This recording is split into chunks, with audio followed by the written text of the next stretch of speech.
And with us now is Robert Gibbs, the president's former White House press secretary and a senior advisor for his re-election campaign. Good morning. Good morning. Robert, you heard that piece. 67 days since Superstorm Sandy hit, and it seems that the storm's victims are the latest casualty of this fiscal cliff fight. Does the president bear any responsibility for a broken Washington? Well, look, I think what the president has challenged members of both parties to do is make sure that our politics fits the moment and the size of the problems that we have. Certainly, he has worked tirelessly to bring Democrats and Republicans together to try to solve some of these problems. And I think you have seen, and others have seen, that time after time it is hard to bring people like Speaker Boehner to the table to make those compromises. There's an old phrase that someone wise always says, don't confuse effort with accomplishment. That's probably that should be the motto of Washington. But look, in this piece we have averted tax rates going up on the middle class right now, which is a huge victory, I think, for the country. The question is, again, we have this we've government by mini crisis, and the question is, how are we going to meet that moment in the next 2 months? How are we going to make sure that the people that were hurt and the businesses that were destroyed and the houses damaged in Hurricane Sandy get the relief they need? And it's really time, as you said in that piece, it's time to put a lot of the politics of this away, come together and start to make some real progress on behalf of the American people. Robert, we've been saying that for a long time, though, and it doesn't seem like this Congress is able to do it. And as you point out, there are at least 3 more big budget battles ahead in the next 2 months. And a lot of Democrats in Congress are complaining that the president effectively used up all his leverage in getting this passed. I mean, so where does he go from here? Well, first and foremost, look, I think nobody in America is going to miss the previous Congress. I think that's fairly well established. When your approval rating is compared to Fidel Castro, I think that sort of ends that conversation. Look, I think I don't agree that the president has used up all of his leverage, but I think that what is fair is we're going to judge the totality of this fiscal cliff deal based on what happens at the end of February. Are we making progress in making our tax code more balanced? Are we doing something that helps continue to strengthen the economy as well as get our fiscal house in order? I think both sides have things that we need to do. The president would like to see more balance in our tax code.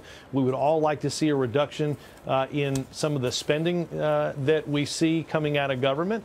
And we know what we need to do. The question, again, can our politics have people sit down at that table and make some genuine compromises to get things done? I am heartened by the fact that as we got up to this deadline, we saw Republicans in both the House and the Senate that were willing to put aside the chicanery for a little bit and finally get something done on behalf of the American people. But, Robert, the president has said and declared that he won't negotiate with Congress about raising the debt ceiling. So, again, what leverage does the president have to get some sort of grand bargain? Well, I think what the president's talking about there is we shouldn't get into a debate about whether or not we're going to pay the bills that we have already racked up, as he said. We know we have to pay for those bills.